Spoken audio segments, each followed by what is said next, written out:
September 1925. Surrogates Court, Manhattan. The building is designed for one thing: paper that must survive weather, fire, and human argument. Outside, lower Manhattan keeps moving: street noise, deliveries, new construction. Inside, the air is controlled. Stone and marble hold it steady. A clerk sits beneath a ceiling built high enough to make every sound feel small and official. A file packet lands on the counter with the soft weight of money turned into procedure.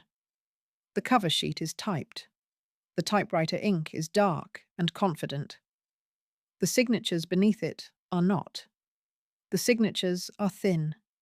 They wander a little, as if the hand that made them understood it was making a permanent problem for strangers to solve. A docket book is open to a ruled page, columns for names, dates, petition numbers. The clerk's pencil moves as if the line items are ordinary, because in this room they are. He stamps a page. He lifts the stamp. Ink clings to the rubber. A second press. A second impression. The papers accept it without protest. A last name enters the ledger that has been entering ledgers for generations. Vanderbilt. Not the railroad empire, not the photographs, not the gleaming silver. A single man, reduced to an estate file, a body reduced to a death certificate, a life reduced to distributions, trustees, and terms. The packet includes instructions that read like fences built after a storm: trust language, limits, timelines. Protective clauses meant to keep one part of the story from touching another. A clerk turns the pages with dry fingers. He checks the dates again, because dates are how the court measures truth. The death is recent. The heir is gone at 45. The widow is young. The children are not the same age. One is grown enough to be judged by society. One is small enough to be carried. And in the quiet administrative rhythm of Manhattan, stamp, signature, filing, the family's private collapse becomes public record. The question is not whether a famous name can endure. The question is what that name costs when the person carrying it cannot endure. Chapter 1. The Nameplate. He is born into a system that already knows how to protect itself. January 14th, 1880, New York City. Reginald Claypool. Vanderbilt arrives at a time when the Vanderbilt fortune is not merely money. It is infrastructure. It is institutions. It is a routine of travel and staff and addresses that make life feel inevitable. His father is Cornelius Vanderbilt II. His mother is Alice Claypool Gwynn Vanderbilt. In such a house, parents are also administrators. They are tasked with turning a child into continuity. The lessons begin in objects, not speeches. A calling card case. A monogram. A nameplate on a door. Silver that returns from polishing with the same cold shine. A timetable folded into a jacket pocket. Trunks reinforced for travel that repeats every year, like a season that cannot be negotiated with. Old money makes life legible by making it scheduled. Newport in summer. New York when the weather turns. Trains that leave on time. Staff who treat the movement of a family like the movement of freight. Rooms opened, rooms closed. Servants' wages entered into books. Coal ordered. Ice delivered. Every comfort supported by invoices that never appear in photographs. He grows up as the next generation of a public symbol. But the private structure is what matters more. Trusts, estates, committees, men in suits who will one day become executors, guardians, trustees, titles that sound like honor until they become control. He is educated along the expected track. The names of schools in that world are less destinations than confirmations. The point is not to become someone new. The point is to remain someone recognized. Then the first major shift arrives the way many shifts arrive in old families. Not as a dramatic scene, but as a death notice followed by paperwork. 1899. Cornelius Vanderbilt II dies. The house does what such houses do. It tightens, it organizes, it moves money from living hands into legal instruments because the family knows the danger of youth. It knows the speed at which one person can stain an entire line. Reginald is not simply left money. He becomes a subject of arrangements designed to outlast impulse. The family's protection is written into clauses and timetables, into guardianship and trusteeship, into restrictions that assume the beneficiary might be his own worst threat. This is the turning point of his early life, the moment the name is no longer something he carries while protected by a father's authority, the moment he becomes the name. From there, the world begins to offer him temptations that do not respect restraint. Clubs, sport, racing, the late hours where money buys privacy until it does not. The slow logic of addiction, which does not announce itself as a disaster. It arrives as a routine. A drink that becomes a requirement. A bet that becomes a habit. A schedule that begins to revolve around the need to feel nothing. There are two kinds of power in old New York. The visible kind that moves through ballrooms, and the invisible kind that moves through offices where the lights stay on late and the files are stacked in labeled boxes. Reginald's life will be shaped by both. What physically remains today is the architecture of permanence that the family believed in. The Vanderbilt world is still visible in surviving Gilded Age landscapes, Newport in particular, where the scale of those summers was turned into stone and wood and preserved rooms. And the administrative world remains too. Surrogate's Court at 31 Chambers Street, still standing, still built for the management of estates. And on Staten Island, in New Dorp, the family's chosen permanence sits beside Moravian Cemetery, the Vanderbilt burial ground and mausoleum, built to make even death feel organized, to put the name in stone where time cannot argue back. The question is not whether a fortune can be structured to survive. The question is, what happens when the person inside the structure refuses to be structured? Chapter 2. The Stable Ledger. In that world, sport is not a hobby. It is a sanctioned appetite. Horses, in particular, offer a life that can be framed as discipline even when it is obsession. The stable has rules. The show ring has calendars. The animals require care that cannot be postponed. It is an environment where a man can appear purposeful while drifting. Reginald is drawn into that orbit, and it begins to define him. The stable is not romantic if you stand close enough. It is work. It is expense. It is an endless sequence of needs that must be met on time.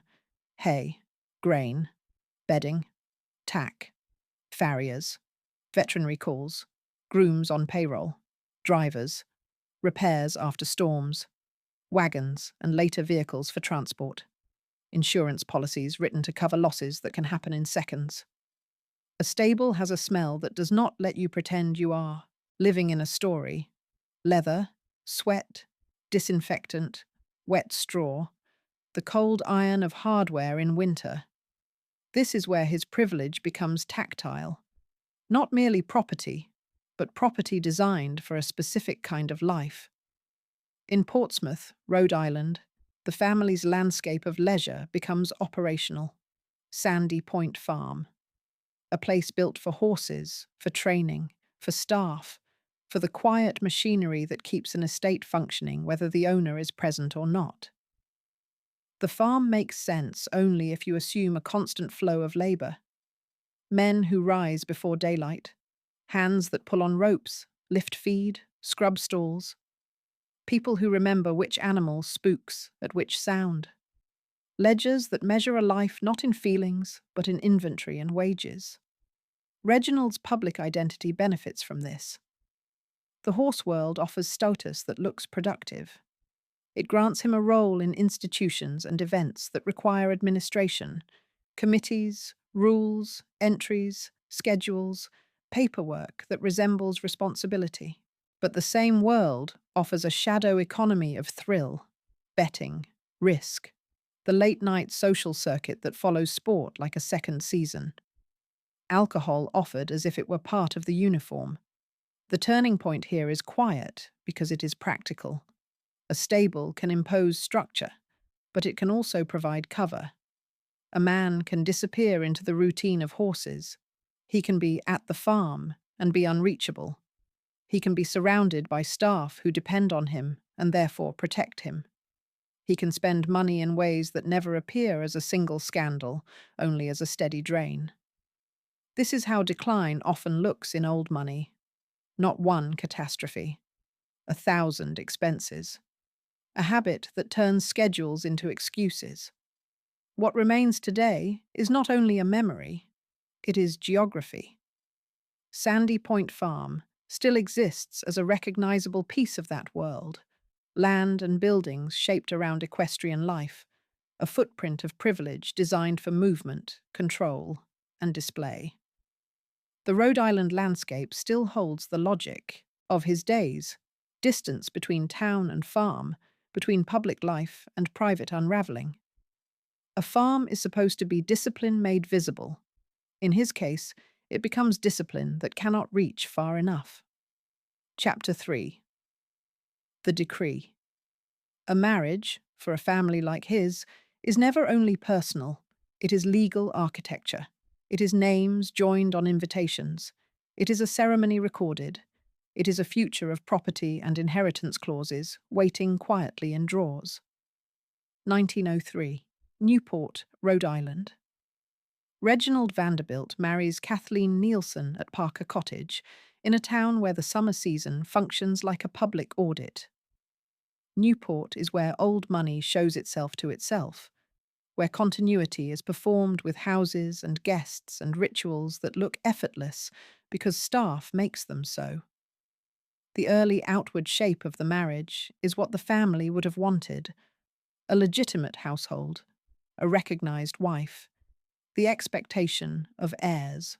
1904. A daughter is born, Kathleen Vanderbilt. The child's arrival would have come with its own paperwork: birth record, christenings, gifts recorded in letters, silver engraved, a nursery assembled not by parents but by employees who turn a baby into an event with logistics. For a time, the story can be told as stable, but stability in such houses depends on daily alignment, shared schedules, shared travel, shared appearances, and the private discipline required to keep private habits from becoming public fact. When that alignment fails, the breakdown does not begin with shouting. It begins with distance. Separate rooms, separate trips. Staff instructed to manage access. Letters that do not get answered quickly enough to remain affectionate. The quiet humiliations of a household that still functions while the relationship inside it stops functioning. Eventually, the failure becomes something the family cannot contain in drawing rooms. It becomes something that must be processed in court. By 1919, divorce proceedings are underway, and then the finality arrives in the most feared form for old families: a decree that turns private damage into enforceable terms. 1920. The divorce is finalized. A divorce is a legal inventory of a marriage's ruin. It forces definitions where people once relied on ambiguity. It assigns custody. It assigns obligations. It fixes a narrative into paper that strangers can read. This is the turning point that changes the trajectory of his life in a way that cannot be staged away with parties or horses. After the decree, the household is no longer a structure that contains him. He is freer in the most dangerous sense, less supervised by the architecture of marriage, less protected by its appearance. 3 years later, the next administrative act occurs, and it will determine the shape of everything that follows. March 6, 1923, New York City. Reginald Vanderbilt marries Gloria Morgan. A marriage license is signed, a record is filed, a new household is created on paper first, and only then in rooms. The distance between the two marriages is not only time, it is atmosphere. The first marriage belongs to Newport's established world. The second will belong to a faster, more exposed era, where newspapers are hungry and privacy is thinner than families pretend. What remains today is the trail that courts and churches and registries preserve. The recorded ceremony at Newport, the divorce decree in the public system, and the marriage record that begins a new chapter with a new name. Paper outlasts people. And now, the paper is building toward the file packet that opened in Surrogate's Court in September 1925.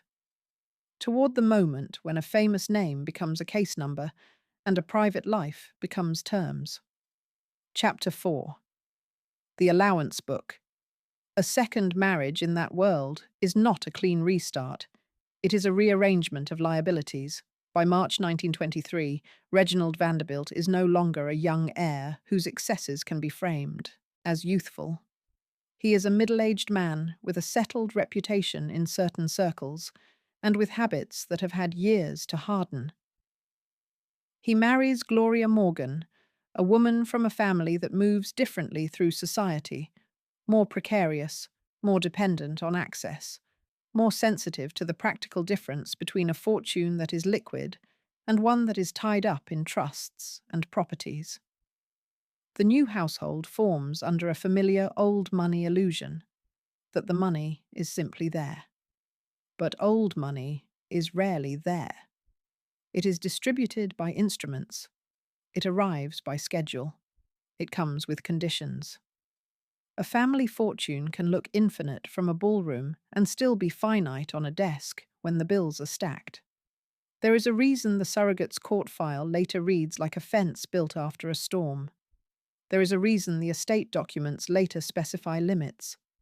A man who lives at speed does not only spend on himself, he spends on the machinery that keeps his spending possible: staff, travel, hospitality, club dues, horses, vehicles, repairs, insurance, the unending maintenance of being seen.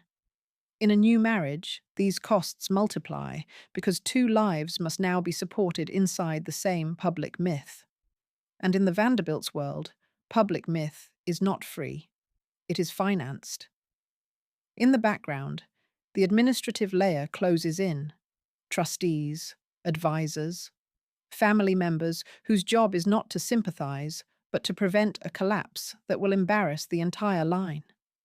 Lawyers who do not speak in emotion, only in language that can survive court. Money moves into ledgers and out again, and the marriage becomes, day by day, an argument about numbers disguised as an argument about respect. Then comes the event that fixes everything. February 20th, 1924, Manhattan. A child is born, Gloria Laura Vanderbilt. For the public, it is an announcement. For the family system, it is a new line on a distribution chart, a new beneficiary, a new minor who will require guardianship provisions if the father dies. Old money does not fear children. It fears what children require: paperwork that cannot be postponed. A nursery is assembled, staff hired, insurance adjusted, schedules rewritten. A household that already runs on expenses adds a new category of expense that no one can openly resent without looking monstrous. In these months, the paradox sharpens. Reginald is still spending like a man who believes time will not end. But the family's administrators are beginning to behave like people who can see the end approaching. The question is not whether wealth creates comfort. The question is how comfort becomes a trap when it must be maintained at any cost. What physically remains from this chapter is not a single building with his name on it. It is the paper trail that begins with a birth record and ends in litigation years later. The existence of a child whose inheritance will become contested, protected, and fought over in courtrooms and newspapers. A family can hide a man's drinking. It cannot hide a minor heir. Chapter 5. The Hospital Receipt. Decline in the final years becomes logistical. It shows up as missed appointments, as invoices paid late, as staff instructed to handle things quietly, as a man who needs help being moved from room to room, as doctors who stop offering optimism and begin offering management. The public sees parties and names. The household sees symptoms. Alcoholism is not only personal ruin, it is operational disruption. It changes sleep. It changes appetite. It changes judgment. It changes the way money leaves the house. Less as planned expenditure, more as frantic remedy. In a wealthy household, there are always ways to make a problem look smaller than it is.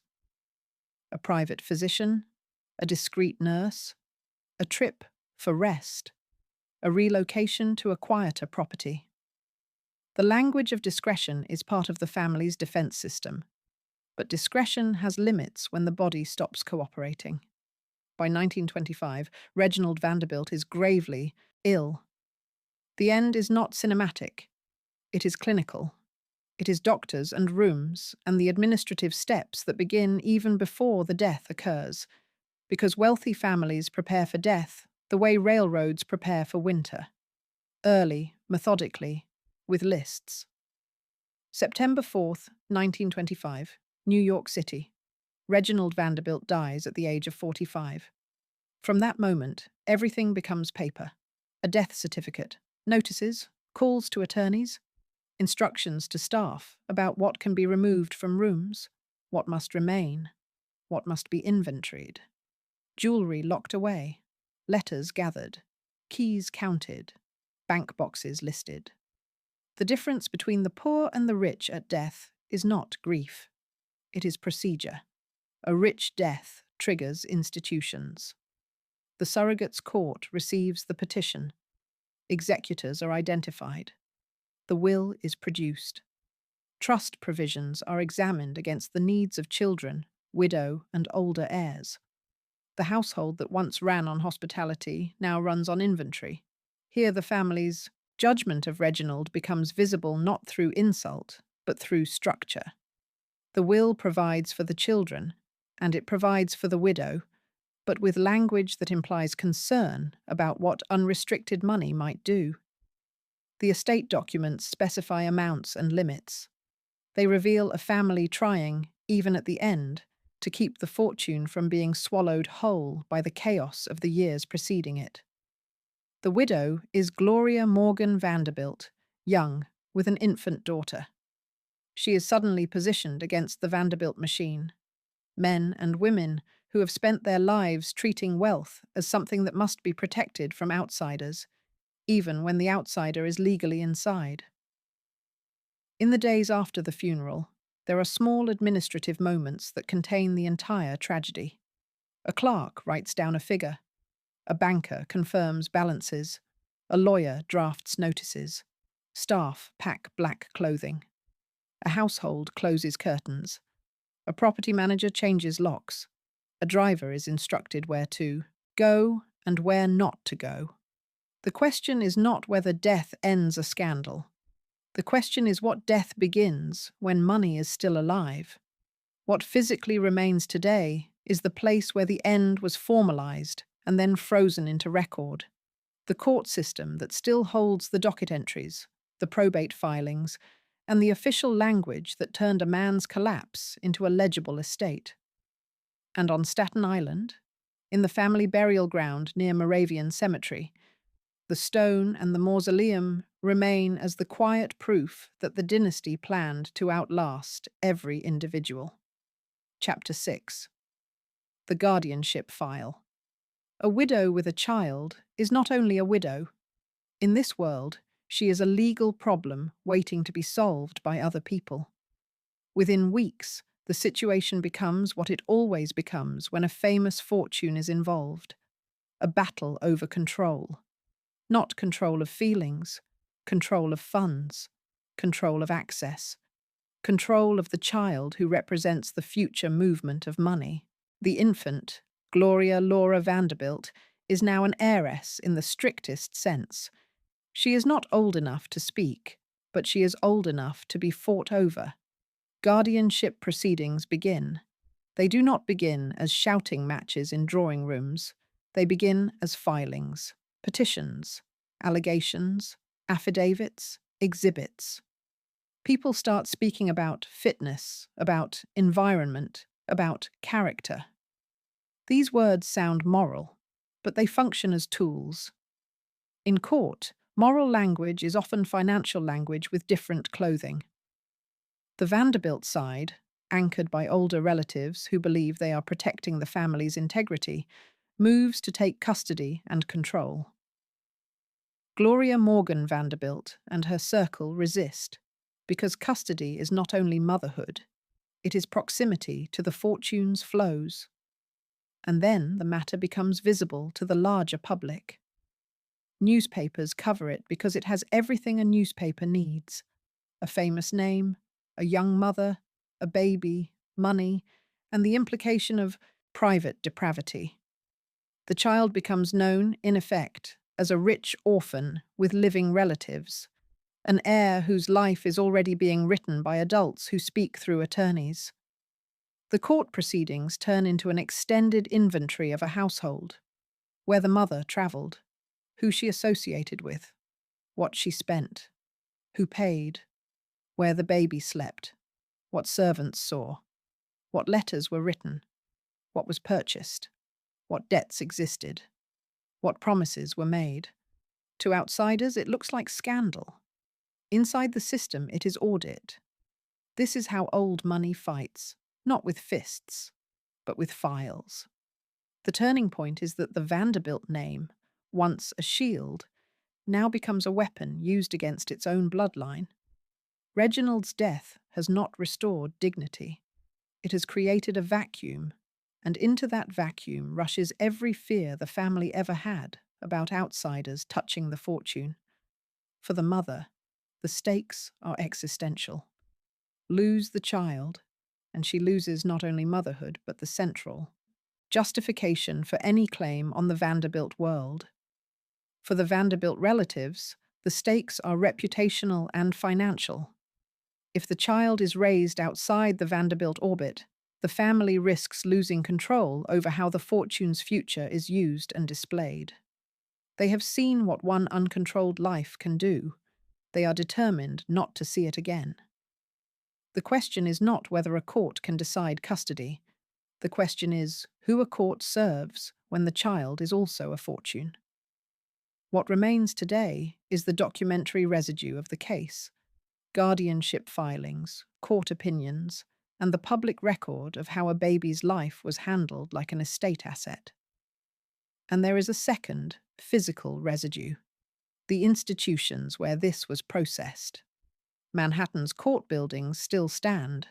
The bureaucratic architecture of the city remains, designed to absorb private catastrophe and convert it into a form that can be stored. Chapter 7. The transcript. By the time the custody fight becomes unavoidable, it is no longer a family dispute. It is a public proceeding with a child at its center and a fortune behind her. The decade matters. The country is living through the Great Depression. Cash is counted in kitchens. Men wait in lines. Banks have already taught the nation what it means to lose something you thought could not be lost. In that atmosphere, a custody case involving a famous name and a child with a trust becomes more than gossip. It becomes a kind of spectacle of inequality, proof that the very rich still bleed, but bleed in courtrooms. Gloria Laura Vanderbilt is 10 in 1934. She is old enough to be recognized by photographers, old enough to be coached, old enough to be frightened by the sound of adults discussing her as if she were not in the room. Too young to control anything that is happening. The legal mechanism chosen is not subtle. It is designed for force. In September 1934, the dispute is pursued through a writ of habeas corpus in the New York State Supreme Court. an instrument that treats custody as possession and demands that a body be produced and accounted for. The building that houses it is modern by the standards of civic Manhattan. 60 Center Street, granite-faced, civic, severe, opened only a few years earlier. The corridors are built for crowds, the courtrooms are built for attention. The clerk's offices are built for files that expand beyond what any single person can hold in mind. On the first day, October 1st, 1934, the case opens. Reporters arrive early. Not 2 or 3. Over 100 by many accounts. They come because the story has all the components that a city desk understands. A minor heiress, a glamorous mother, a powerful aunt, a family name that can be printed in large type, allegations that can be hinted at on the front page and expanded inside, a trial that will generate copy every day it continues. The courtroom becomes a machine for producing paper. A clerk calls the matter. Lawyers rise and sit.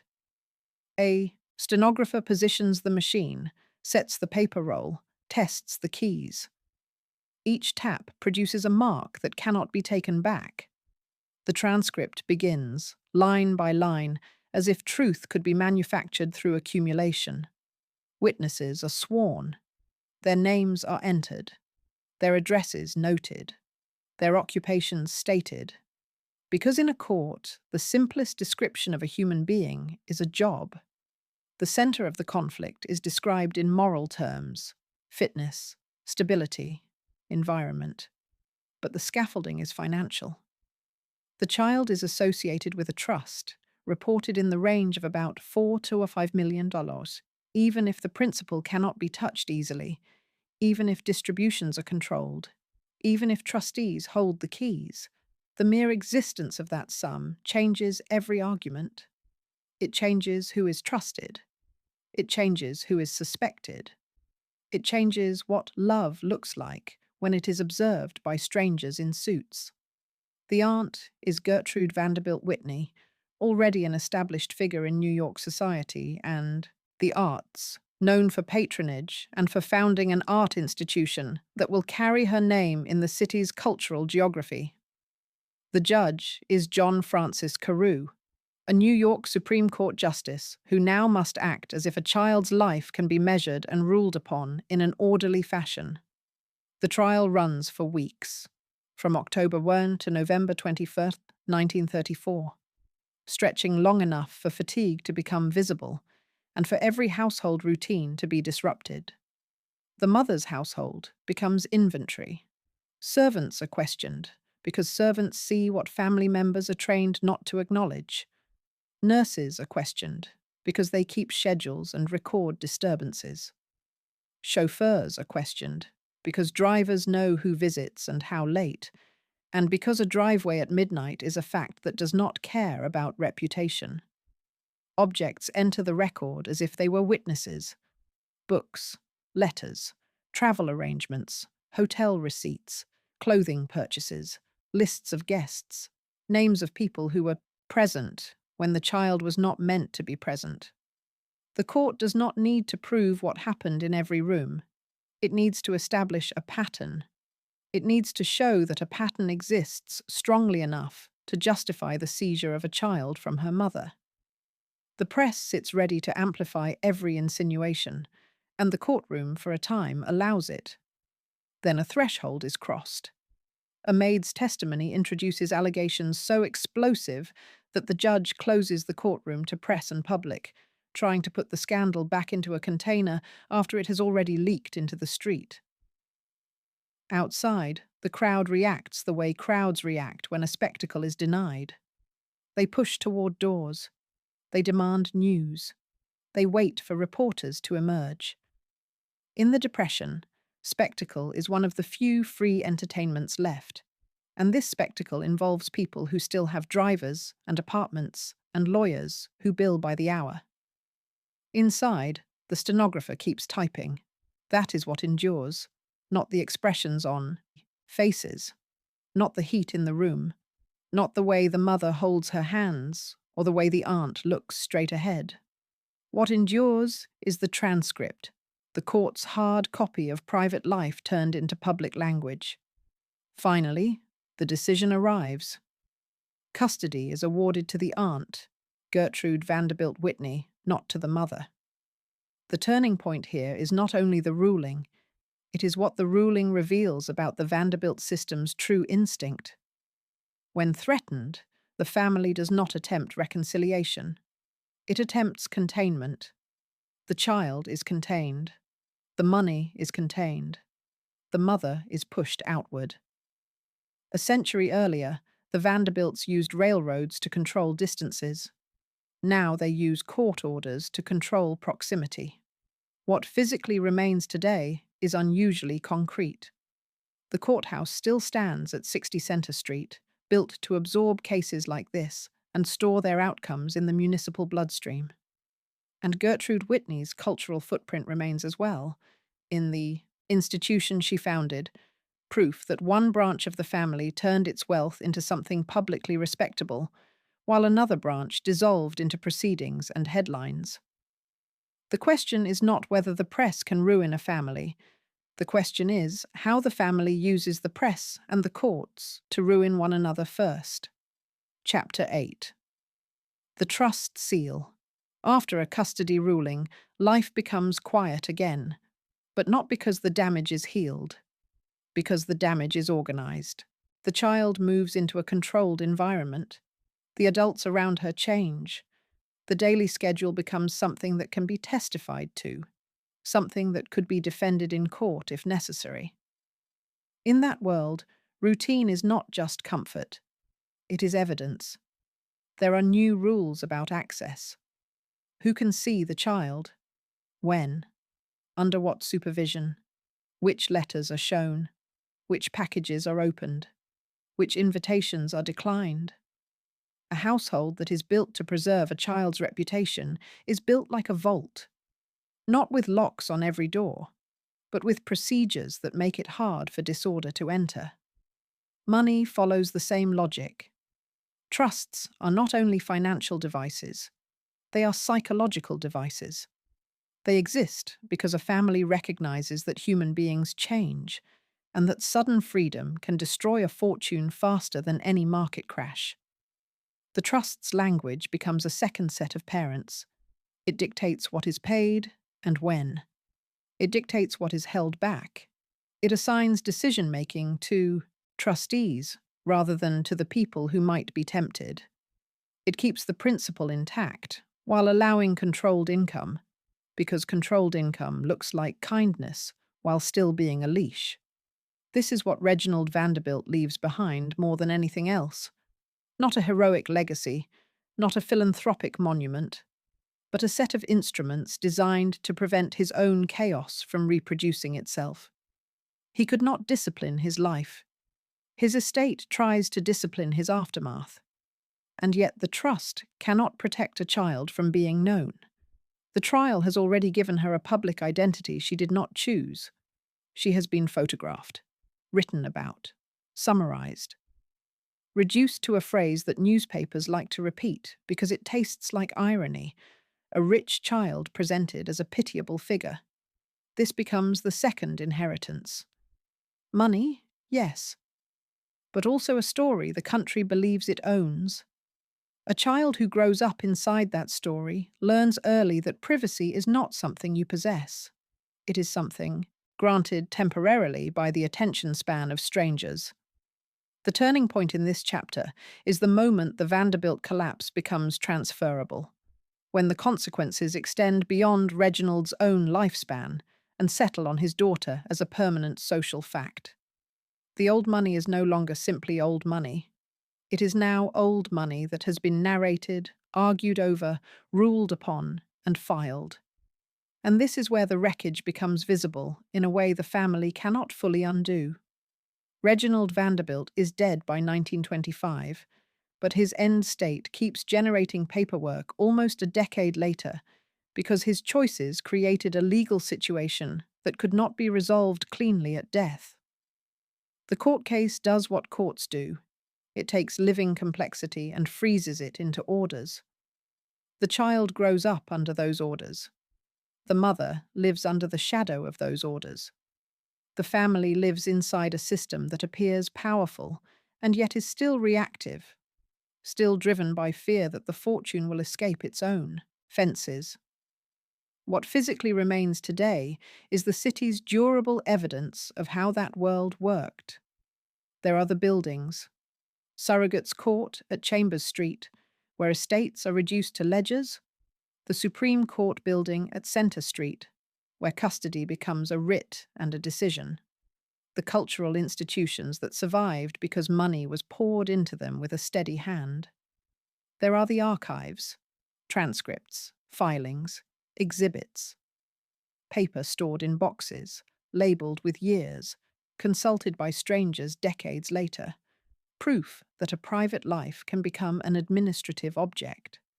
And there is the physical endurance of the family's chosen geography: burial grounds and preserved landscapes, places meant to say, "We lasted," even when the people inside the story did not.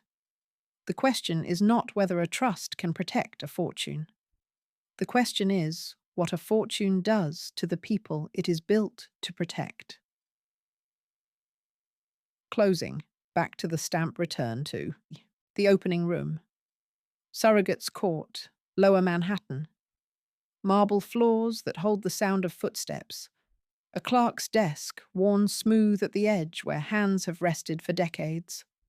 Files stacked and tied, each one containing a family's private end. The Vanderbilt name is still visible on paper here, but in a diminished form. It is not the era of rail lines and new stations. It is the era of distributions and petitions. The era when wealth is less about building and more about preventing collapse. A clerk stamps a page. He does not pause to imagine the horse barns in Rhode Island, the Newport summer light on verandas, the dinner tables that once required a staff of many. He does not need to. The court does not deal in atmosphere. It deals in terms. Reginald Vanderbilt's death created an estate file. That file created a trust. That trust created a child's financial future. That future created a custody war. That war created transcripts and orders that outlived every adult who fought in the room. This is what wreckage looks like in old money, not flames, not a single dramatic ruin. A long chain of administrative acts that mark the exact moment control was lost and replaced by supervision. If you walk through New York today, you can still find the places where the myth was processed. Chambers Street, where inheritance becomes an entry in a docket book. Center Street, where custody becomes a writ and a judgment. Museums and institutions, where a different branch of the same name tried to turn wealth into permanence rather than crisis. And on Staten Island, the family's chosen stone proof that the name intended to outlast the century. Grave architecture, built as if permanence were a skill. In the end, Reginald Vanderbilt did not destroy the Vanderbilt name. The name survives. Buildings survive. Trusts survive. Institutions survive. But he changed the meaning of that survival. He proved that old money can be defeated without losing a lawsuit and without losing a market, defeated by appetite, by routine, by the slow failure to live inside the structures built for you. The question is not whether America remembers the Vanderbilts. The question is what America remembers them for: railroads and marble, or a courthouse transcript where a child's life was argued line by line. And in the quiet of the clerk's office, with the stamp drying on paper, the answer is already filed.